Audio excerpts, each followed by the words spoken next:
ਬਲਾਚੌਰ ਦਾ ਤਰਨਵੀਰ ਸਿੰਘ ਜੋ ਕਿ 30 ਅਕਤੂਬਰ ਨੂੰ ਆਪਣੇ ਘਰ ਤੋਂ ਰੰਗ ਲੈਣ ਗਿਆ ਸੀ, ਉਸ ਤੋਂ ਬਾਅਦ ਜਿਹੜਾ ਉਹ ਲਾਪਤਾ ਹੋ ਗਿਆ। ਇਸ ਮਾਮਲੇ ਦੇ ਵਿੱਚ ਜਿਹੜੀ ਕੱਲ੍ਹ ਉਸ ਦੀ ਡੈੱਡ ਬੋਡੀ ਸਰਹੰਦ ਦੇ ਮਲਕਪੁਰ ਦੇ ਰਜਵਾਹੇ ਦੇ ਵਿੱਚੋਂ ਮਿਲੀ ਸੀ, ਜਿਸ ਤੋਂ ਬਾਅਦ ਉਹਦੀ ਸ਼ਨਾਖਤ ਕੀਤੀ ਗਈ ਤੇ ਬਲਾਚੌਰ ਤੋਂ ਜਿਹੜੇ ਲੋਕ ਨੇ ਉੱਥੇ ਸ਼ਨਾਖਤ ਕਰਨ ਲਈ ਗਏ ਸੀ। ਤੇ ਹੁਣ ਪੁਲਿਸ ਜਿਹੜਾ ਇਸ ਮਾਮਲੇ ਦੇ ਵਿੱਚ ਵੱਡਾ ਖੁਲਾਸਾ ਕਰ ਰਹੀ ਹੈ। ਇਸ ਦੇ ਵਿੱਚ ਇੱਥੇ ਪੁਲਿਸ ਨੇ 2 ਨੌਜਵਾਨਾਂ ਨੂੰ ਜਿਹੜਾ ਇਸ ਮਾਮਲੇ ਦੇ ਵਿੱਚ ਕਾਬੂ ਕੀਤਾ ਹੈ, ਜਿਨ੍ਹਾਂ ਨੇ ਜਿਹੜਾ ਇਸ ਵਾਰਦਾਤ ਨੂੰ ਪੂਰਾ ਅੰਜਾਮ ਦਿੱਤਾ ਹੈ। ਹੁਣ ਜਿਹੜਾ ਪੁਲਿਸ ਦੇ ਵੱਲੋਂ ਇੱਥੇ ਪ੍ਰੈਸ ਕਾਨਫਰੰਸ ਕੀਤੀ ਜਾਵੇਗੀ।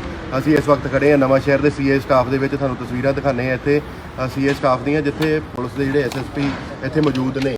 ਕੁਝ ਹੀ ਸਮੇਂ ਦੇ ਵਿੱਚ ਜਿਹੜੀ ਇੱਥੇ ਪ੍ਰੈਸ ਕਾਨਫਰੰਸ ਸ਼ੁਰੂ ਹੋਵੇਗੀ। ਦੱਸ ਦਈਏ ਕਿ ਇਹ ਜਿਹੜਾ ਕਤਲ ਦੇ ਵਿੱਚ ਜਿਹੜੇ ਦੋਸ਼ ਦੇ ਵਿੱਚ ਗੁਆਂਢੀ ਜਤਿੰਦਰ ਸਿੰਘ ਉਰਫ ਬੱਬੂ ਜੋ ਕਿ ward number 2 Jagatpur road Balachaur ਦਾ ਰਹਿਣ ਵਾਲਾ ਹੈ, ਇਸ ਦੇ ਸਾਥੀ ਸਚਿਨ ਭਾਟੀ ਪੁੱਤਰ ਤਰਨਵੀਰ ਵਾਸੀ ਪਾਲੀ ਥਾਣਾ ਜ਼ਿਲ੍ਹਾ ਗੌਤਮ ਬੁੱਧ ਨਗਰ ਨੋਇਡਾ ਯੂਪੀ, ਹਾਲ ਵਾਸੀ ਕਮਲ ਵਿਹਾਰ ਕਰਾਵਲ ਨਗਰ ਦਿੱਲੀ ਨੂੰ ਇਸ ਵਿੱਚ ਜਿਹੜਾ ਗ੍ਰਿਫਤਾਰ ਕੀਤਾ ਹੈ। ਇਹਨਾਂ ਦੇ ਪਾਸੋਂ ਜਿਹੜੀ ਇੱਕ DL 13cc 0120 ਸਮੇਤ ਗੱਡੀ ਜਿਹੜੀ ਉਹ ਵੀ ਗ੍ਰਿਫਤਾਰ ਕੀਤੀ ਹੋਈ ਜਿਹੜੀ ਬਰਾਮਦ ਹੋਈ ਹੈ। ਇਹ ਜਿਹੜਾ ਇਹਨਾਂ ਨੇ ਇਸ ਨੂੰ ਜਿਹੜਾ ਮਾਰਿਆ ਸੀ ਸਚਿਨ ਨੂੰ, ਜਿਹੜਾ ਇਹ ਬੱਚਾ ਜਦੋਂ ਨਾ ਆਪਣੇ ਘਰ ਤੋਂ ਰੰਗ ਲੈਣ ਗਿਆ ਸੀ, ਉਸ ਤੋਂ ਬਾਅਦ ਜਿਹੜੇ ਇਹਨਾਂ ਨੂੰ ਉਸ ਨੂੰ ਗੱਡੀ 'ਚ ਬਿਠਾ ਕੇ ਲੈ ਗਏ, ਜਿਸ ਤੋਂ ਬਾਅਦ ਜਿਹੜਾ ਪੂਰਾ ਇਹ ਮਾਮਲਾ ਜਿਹੜਾ ਘਟਨਾ ਜਿਹੜੀ ਵਾਪਰੀ ਸੀ। ਹੁਣ ਪੂਰਾ ਜਿਹੜਾ ਇਸ ਤੋਂ ਬਾਅਦ ਇੱਥੇ ਨਵਾਂ ਸ਼ਹਿਰ ਦੇ SSP ਅਲਕਾ ਮੀਨਾ ਮੈਮ ਜਿਹੜੇ ਨੇ ਉਹ ਇਸ ਪੂਰੀ ਮਾਮਲੇ ਦੀ ਜਾਣਕਾਰੀ ਦੇਣਗੇ।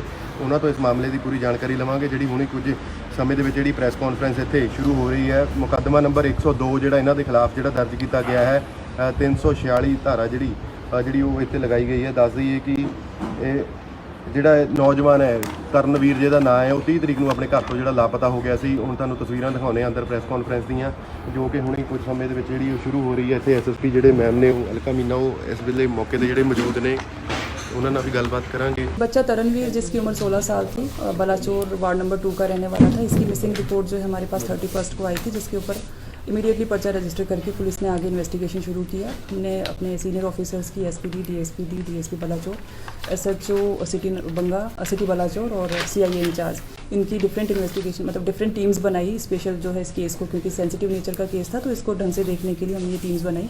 और जैसे जैसे इन्वेस्टिगेशन सामने बढ़ा, उससे ये बातें सामने आई कि वो बच्चा जिस दिन मिसिंग हुआ था 30th को, वो शाम को 5:30 बजे के आसपास जो है वो पेंट लेने घर से गया था अपने, और जब वो जा रहा था वापस पेंट लेकर के घर, तो उनका ही एक पड़ोसी आदमी जो है जतिंदर सिंह, जिसकी एज जो है लगभग 23-24 साल है, वो उसको जो है उसको उसने रास्ते में रोका और उसको घर पे कुछ सामान देने का बहाना दे करके गाड़ी में बिठा दिया कि मेरा सामान घर पे देना है। उसके बाद वो लड़का उसके साथ बैठ गया और जो जतिंदर था उसके साथ उसका एक साथी था जिसका नाम सचिन भाटी है। ये दोनों जो हैं उसको लेकर के सिटी एरिया से बाहर ले गए और बाहर ले जा करके उनकी प्लानिंग के तहत उन्होंने उस लड़के को स्ट्रैंगुलेट करके मार दिया, उसका गला घोंट के मार दिया।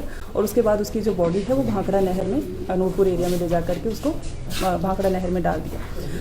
इसका जो मोटिव था बेसिकली वो रैंसम के लिए इसको किया था इन्होंने, कि इसको उठा करके और उसके फैमिली से 15-20 लाख रुपए की इन्होंने रैंसम लेनी थी, क्योंकि जो ये जतिंदर है बलाचौर वाला अक्यूज्ड, इसको इसकी वाइफ बाहर है और इसको भी बाहर जाने के लिए पैसे की रिक्वायरमेंट थी। तो इसलिए जो है इसकी वाइफ कनाडा में है, तो ये भी जाना चाह रहा था, उसके लिए इसको पैसे की रिक्वायरमेंट थी।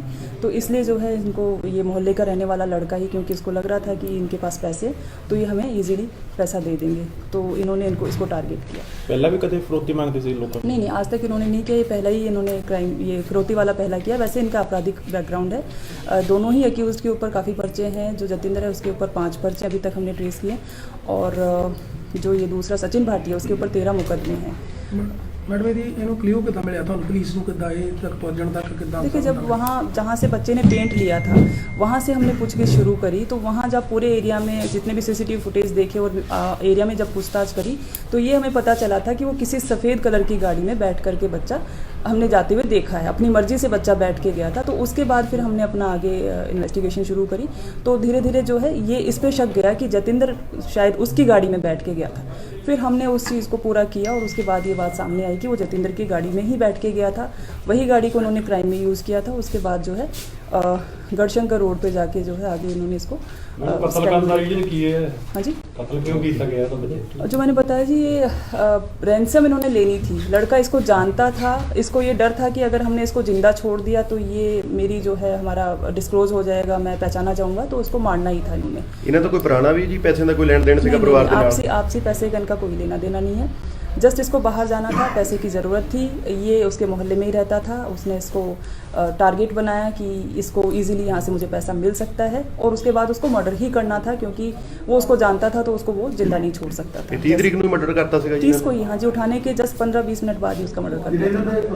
ਪਹਿਲੇ ਮੁਕਦਮੇ ਉਹ ਕਿਹੜੀ ਕਿਸਮ ਦੇ ਜੀ? इनके ऊपर जो है चोरियों के, लूट खो के, इस तरह के मुकदमे हैं। जतिंदर के ऊपर आर्म्स एक्ट का भी पर्चा है। ਕਤਲ ਦਾ ਪਹਿਲਾ ਕੋਈ नहीं, कत्ल का कोई नहीं है। 307 का मुकदमा जो है सचिन के ऊपर है। अब कौन सी धारा में पर्चा है? अभी जो है हमने इसमें 364, 302, 201 और 34 आईपीसी में पर्चा दर्ज कितने किया। लोग गिरफ्तार किए? हाँ जी, आज इनको पेश करके रिमांड लेंगे, फिर फर्दर जो है आगे इन्वेस्टिगेशन। क्या रिकवरी हुई है गाड़ी के साथ और भी? अभी गाड़ी रिकवर हो गई है, बाकी अभी इनको रिमांड पे लेकर के हम लोग आगे दो अरेस्ट हुए हैं। दो ही अक्यूज थे, दोनों हमने अरेस्ट किया। बच्चे की लाश कितने लोग? बच्चा जो है इन्होंने नूरपुर में जो है भाखड़ा नहर में डाला था, जो कि बह करके सरहंद में फतेहगढ़ साहब में जो है वहाँ से उसकी डेड बॉडी हमें रिकवर हो गई।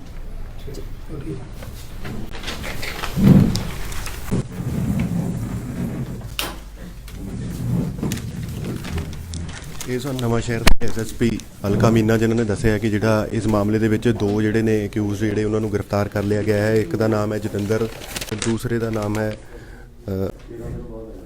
ਸਚਿਨ ਭਾਟੀ। ਇਹਨਾਂ ਦੇ ਖਿਲਾਫ ਜਿਹੜੇ ਪਹਿਲਾਂ ਵੀ ਜਿਹੜੇ ਮੁਕੱਦਮੇ ਉਹ ਦਰਜ ਨੇ, ਕੋਈ ਚੋਰੀਆਂ ਦੇ ਨੇ, ਕਿਤੇ ਹੋਰ ਕਈ ਤਰ੍ਹਾਂ ਦੇ ਜਿਹੜੇ ਮੁਕੱਦਮੇ ਇਹਨਾਂ ਦੇ ਉੱਤੇ ਪਹਿਲਾਂ ਵੀ ਦਰਜ ਨੇ, ਤੇ ਪੁਲਿਸ ਨੇ ਜਿਹੜੇ ਦੋ ਦੋਸ਼ੀਆਂ ਨੂੰ ਜਿਹੜਾ ਇਸ ਦੇ ਵਿੱਚ ਗ੍ਰਿਫਤਾਰ ਕਰ ਲਿਆ ਗਿਆ ਹੈ। ਤੇ ਦੱਸ ਦਈਏ ਕਿ ਇਹਨਾਂ ਨੇ ਜਿਹੜੀ ਇਹ ਗੱਡੀ ਵਰਤੀ ਸੀ ਇਸ ਮਾਮਲੇ ਦੇ ਵਿੱਚ, ਉਸ ਨੂੰ ਵੀ ਜਿਹੜਾ ਪੁਲਿਸ ਨੇ ਬਰਾਮਦ ਕਰ ਲਿਆ ਹੈ। ਤੇ ਇਹ ਇਹਨਾਂ ਦਾ ਮੇਨ ਮੋਟਿਵ ਜੇ ਮੰਨਿਆ ਜਾਵੇ ਤਾਂ ਜਿਹੜਾ ਇੱਥੇ ਤੇ ਇਹਨਾਂ ਦਾ ਕਹਿਣਾ ਹੈ ਕਿ ਜਿਹੜਾ ਪੁਲਿਸ ਨੇ ਜਿਹੜੀ ਮੁੱਢਲੀ ਪੁੱਛਗਿੱਛ ਕੀਤੀ ਹੈ ਉਹ ਤੋਂ ਪਤਾ ਚੱਲਿਆ ਹੈ ਕਿ ਜਿਹੜਾ ਇਹਨਾਂ ਨੇ ਪਰਿਵਾਰ ਤੋਂ ਪਾਸੋਂ ਕੋਈ 10 ਤੋਂ 15 ਲੱਖ ਰੁਪਏ ਦੀ ਜਿਹੜੀ ਫਰੌਤੀ ਮੰਗਣੀ ਸੀ, ਜਿਸ ਕਰਕੇ ਜਿਹੜਾ ਇਹਨਾਂ ਨੇ ਇੱਥੇ ਕਤਲ ਕੀਤਾ ਸੀ।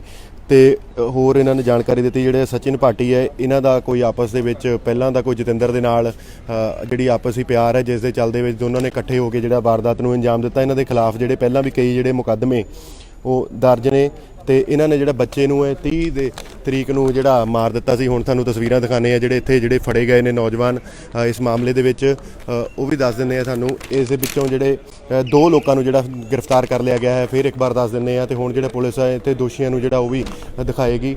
ਜਿਹੜੇ ਇਸ ਮਾਮਲੇ ਦੇ ਵਿੱਚ ਜਿਹੜੇ 2 ਹੀ ਜਿਹੜੇ ਵਿਅਕਤੀ ਨੇ ਉਹਨਾਂ ਨੂੰ ਗ੍ਰਿਫਤਾਰ ਕੀਤਾ ਗਿਆ। ਇਹਨਾਂ ਦੇ ਵੱਲੋਂ ਪਹਿਲਾਂ ਵੀ ਇੱਕ ਦਿਨ ਜਿਹੜੀ ਹੈ ਉਹ ਕੰਗਣਾ ਪੁਲ ਦੇ ਉੱਤੇ ਰੈਕੀ ਕੀਤੀ ਗਈ ਸੀ, ਤਾਂ ਕਿ ਜਿਹੜਾ ਇਹ ਨੌਜਵਾਨ ਨੂੰ ਪਹਿਲੇ 29 ਤਰੀਕ ਨੂੰ ਜਿਹੜਾ ਕਿਡਨੈਪ ਕਰ ਲਿਆ ਜਾਵੇ। ਤੇ ਇਹ 2 ਜਿਹੜੇ ਨੌਜਵਾਨ ਜਿਹੜੇ ਤੁਹਾਨੂੰ ਦਿਖਾ ਰਹੇ ਆ, ਇਹ ਜਿਹੜੇ ਇਸ ਮਾਮਲੇ ਦੇ ਵਿੱਚ ਅਕਿਊਜ਼ਡ ਨੇ, ਇਹਨਾਂ ਨੂੰ ਜਿਹੜਾ ਪੁਲਿਸ ਨੇ ਫੜਿਆ ਹੈ। ਇੱਕ ਦਾ ਨਾਮ ਹੈ ਜਤਿੰਦਰ ਤੇ ਦੂਸਰੇ ਦਾ ਨਾਮ ਹੈ ਸਚਿਨ ਭਾਟੀ। ਸਚਿਨ ਭਾਟੀ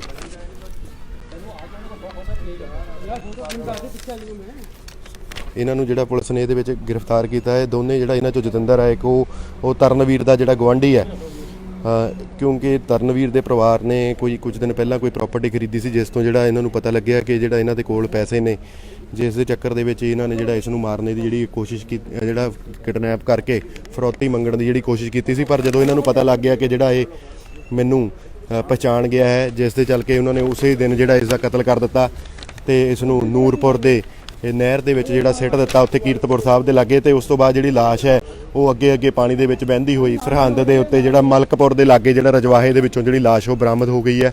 ਤੇ ਹੁਣ ਇਹ ਜਿਹੜੇ ਦੋਸ਼ੀਆਂ ਨੂੰ ਜਿਹੜਾ ਗ੍ਰਿਫਤਾਰ ਕਰ ਲਿਆ ਗਿਆ ਹੈ। ਇਹ ਦੋਸ਼ੀ ਜਿਹੜੇ ਨੇ, ਇੱਕ ਦਾ ਨਾਮ ਹੈ ਜਤਿੰਦਰ ਤੇ ਦੂਸਰੇ ਦਾ ਨਾਮ ਹੈ ਸਚਿਨ ਭਾਟੀ। ਇਹਨਾਂ ਦੇ ਖਿਲਾਫ ਪਹਿਲਾਂ ਵੀ ਜਿਹੜੇ ਚੋਰੀਆਂ ਤੇ ਕਈ ਜਿਹੜੇ ਮੁਕੱਦਮੇ ਇਹੋ ਜਿਹੇ ਦਰਜ ਨੇ। ਤੇ ਇਹਨਾਂ ਦਾ ਜਿਹੜਾ ਮੇਨ ਮੋਟਿਵ ਇਸ ਦੇ ਕੋਲੋਂ ਜਿਹੜੇ ਪੈਸੇ ਉਹ ਫਰੌਤੀ ਦੇ ਤੌਰ ਤੇ ਜਿਹੜੇ ਪੈਸੇ ਲੈਣੇ ਨੇ, ਤਾਂ ਕਿ ਕਿਸੇ ਨੂੰ ਪਤਾ ਨਾ ਲੱਗ ਸਕੇ। ਤੇ ਜਿਹੜਾ ਇਸ ਦੀ ਪਤਨੀ ਹੈ, ਜਤਿੰਦਰ ਦੀ ਪਤਨੀ, ਉਹ ਵਿਦੇਸ਼ ਦੇ ਵਿੱਚ ਹੈ ਤੇ ਇਹ ਵੀ ਵਿਦੇਸ਼ ਜਿਹੜਾ ਉਹ ਜਾਣਾ ਚਾਹੁੰਦਾ ਸੀ, ਜਿਸ ਦੇ ਲਈ ਇਹਨੂੰ ਪੈਸਿਆਂ ਦੀ ਲੋੜ ਸੀ, ਜਿਸ ਦੇ ਕਰਕੇ ਜਿਹੜਾ ਇਸ ਨੇ ਅਪਹਰਨ ਜਿਹੜਾ ਕਿਡਨੈਪ ਕਰਕੇ ਜਿਹੜਾ ਇਹਨੂੰ ਇਹ ਜਿਹੜੇ ਫਰੌਤੀ ਜਿਹੜੀ ਉਹ ਮੰਗਣ ਦੀ ਕੋਸ਼ਿਸ਼ ਕੀਤੀ ਸੀ। ਪਰ ਜਦੋਂ ਇਹਨੂੰ ਬੱਚੇ ਨੇ ਇਹਨੂੰ ਪਛਾਣ ਲਿਆ ਤਾਂ ਇਸ ਨੇ ਜਿਹੜਾ ਇਸ ਦਾ ਕਤਲ ਕਰ ਦਿੱਤਾ। ਜੋਬਨਪ੍ਰੀਤ ਭੰਗਲ, ਜਗਬਾਣੀ ਟੀਵੀ, ਨਵਾਂ ਸ਼ਹਿਰ।